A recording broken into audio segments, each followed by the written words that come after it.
the Christchurch murder of Margaret Burke and the bleeding Headstone.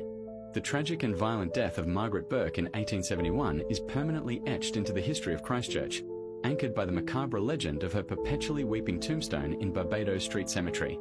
Margaret Burke was a young servant working in a prestigious household on Park Terrace, the residence of wealthy runholder William Robinson. Her life was violently cut short on January 9, 1871, not by a stranger, but by her own colleague. The killer was the household butler, Simon Chideno, a Panamanian native who claimed he had long been subjected to racial abuse by the servants. On that morning, Chideno exploded in a murderous rage, attacking two female servants before pursuing Margaret into the drawing room.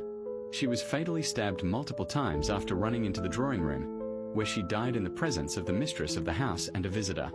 The sheer, shocking audacity of the crime was cemented when, immediately after the stabbing, Chideno calmly handed the bloody knife to his mistress, Mrs. Robinson, with the chilling words, "I give the knife to you." He was arrested, tried, and quickly convicted of her murder by the Supreme Court. Chideno's fate was sealed by the swift, brutal justice of the colonial era. He was hanged at Littleton Jail on April 5, 1871, bringing the human component of the tragedy to a chilling close. However, the tragedy's mark was permanent. Margaret Burke was interred in the Barbados Street Cemetery, and it is here that her story transcended historical record to become an enduring piece of local folklore. Shortly after her headstone was erected, a chilling phenomenon began. A dark, persistent red stain, described by witnesses as having the color and texture of blood, began to seep from the granite surface of the grave marker. Locals interpreted this persistent staining as an undeniable supernatural sign.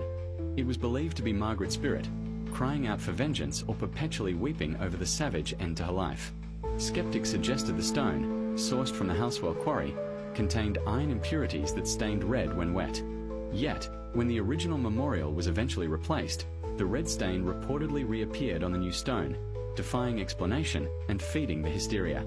Though later testing on fragments of the original stone suggested the staining was caused by wet sandstone, the fact that the stain was unique enough to draw international attention and reappear on a replacement ensured the supernatural legend has far outlived any scientific certainty.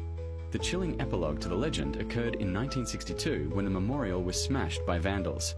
The pieces were removed by the City Council for repair, but were subsequently lost, meaning the stone that wept blood for a century is no longer visible, leaving the grave of Margaret Burke unmarked and silent.